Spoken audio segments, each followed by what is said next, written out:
যোৱাকালি দি ক্ৰছ কাৰেণ্টৰ সাংবাদিক জ্যেষ্ঠ সাংবাদিক দিলৱাৰ হোসেন মজুমদাৰ ডাঙৰীয়াক যি ধৰণে পুলিচে গ্ৰেপ্তাৰ কৰিলে ই আচলতে সম্পূৰ্ণ ভুৱা আৰু ভিত্তিহীনভাৱে তেওঁক গ্ৰেপ্তাৰ কৰিছে। তেওঁৰ ওপৰত যিবিলাক ধাৰা লগাইছে গোটেইখিনি মনে সজা আৰু চৰকাৰে পৰিকল্পিতভাৱে এই ধাৰাবিলাক লগাইছে। আপোনালোকে কৈছে যে সাংবাদিকৰ ওপৰত আক্ৰমণ, আচলতে এইটো সাংবাদিকৰ ওপৰত আক্ৰমণ বুলি ক'লে নহ'ব, আচলতে সম্পূৰ্ণ গণতন্ত্ৰৰ ওপৰত আক্ৰমণ চলাইছে এই অসম চৰকাৰে। হিমন্ত বিশ্ব শৰ্মা চৰকাৰ এটা স্বৈৰাচাৰী চৰকাৰ, একনায়কত্ববাদী চৰকাৰ। এই চৰকাৰে আচলতে সংবাদ জগতৰ মুখ বন্ধ কৰাৰ কাৰণে বাক ৰুদ্ধ কৰাৰ কাৰণে আচলতে এনেকুৱা কিছুমান প্ৰক্ৰিয়া আৰম্ভ কৰিছে।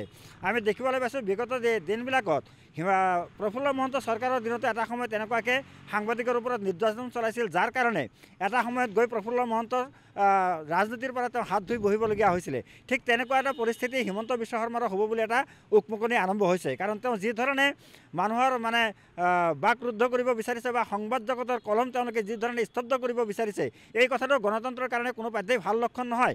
দিলৱাৰ হোসেন মজুমদাৰ ডাঙৰীয়াক আচলতে হিমন্ত বিশ্ব শৰ্মা চৰকাৰে মেনেজ কৰিব নোৱাৰি আচলতে তেওঁৰ ওপৰত এই ধৰণৰ এটা আক্ৰমণাত্মক এটা দৃষ্টিভংগী হিমন্ত বিশ্ব শৰ্মা চৰকাৰে গ্ৰহণ কৰিছে।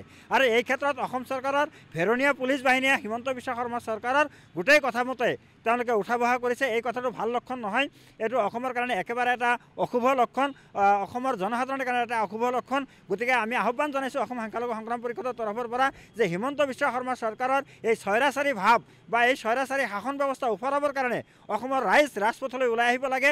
অকল এইটো আচলতে দিলৱাৰ হোসেনৰ ওপৰত আক্ৰমণ নহয়, গোটেই সংবাদ গোষ্ঠীৰ ওপৰত আক্ৰমণ, গোটেই গণতন্ত্ৰৰ ওপৰত আক্ৰমণ, গণতন্ত্ৰৰ চতুৰ্থ স্তম্ভ সংবাদ জগতৰ ওপৰত আক্ৰমণ কৰা হৈছে। গতিকে ই অসমৰ কাৰণে বা গণতন্ত্ৰৰ কাৰণে এটা শুভ লক্ষণ নহয়। গতিকে আমি আহ্বান জনাইছোঁ যে সংবাদজীৱী যিসকল লোক আছে সকলো মানুহ ৰাজপথলৈ ওলাই আহিব লাগে আৰু ইয়াৰ কাৰণে প্ৰতিবাদ সাব্যস্ত কৰিব লাগে।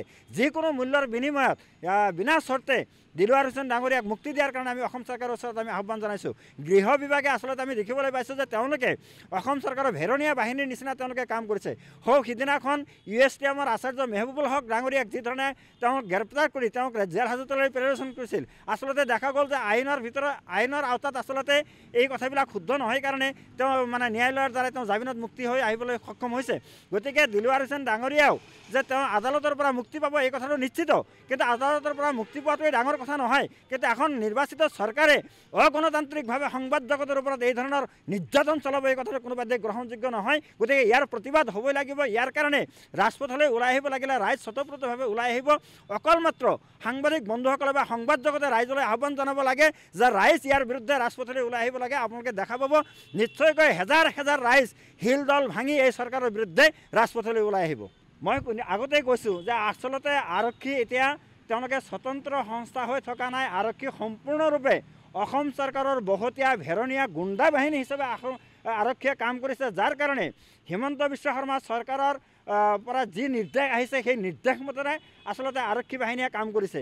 আজি সাংবাদিক বন্ধুসকলে তেওঁলোকে কোনো অস্ত্ৰ পাতি লৈ তেওঁলোকে আন্দোলন কৰিবলৈ যোৱা নাই, তেওঁলোকে কোনো সন্ত্ৰাসবাদী নহয়, তেওঁলোক কোনো চোৰ ডকাইত নহয়। তেওঁলোকক যি ধৰণৰ ঠেলা হেঁচি তেওঁলোকক ৰাস্তাৰ পৰা আঁতৰাই দিব বিচাৰিছে, এইটো এটা সম্পূৰ্ণৰূপে এটা গণতান্ত্ৰিক ব্যৱস্থা, এটা ন্যায়সংগত ব্যৱস্থা নহয়, এটা সংবিধানৰ পৰিপন্থী এটা ব্যৱস্থা অসম চৰকাৰে অসমত গঢ়ি তুলিছে। আজি অকল বাহিৰতে নহয়, বিধানসভাৰ ভিতৰতো অসম চৰকাৰৰ যিসকল বিষয়া আছে, মন্ত্ৰী আছে বা তেওঁলোকৰ যিসকল MLA আছে, দলীয় যিসকল মানুহ আছে, তেওঁলোকৰ ঠিক তেনেকুৱা এটা ভাৱ তেওঁলোকে গঢ়ি তুলিছে। আচলতে হিমন্ত বিশ্ব শৰ্মাৰ মগজুৰ বিকৃতি ঘটিছে যেতিয়াই নেকি আচলতে তেওঁৰ বিপৰীতপন্থী দিলীপ শইকীয়া ডাঙৰীয়া BJPৰ সভাপতি হ'ল। সভাপতি হোৱাৰ পিছৰ পৰাই আচলতে হিমন্ত বিশ্ব শৰ্মা ডাঙৰীয়াই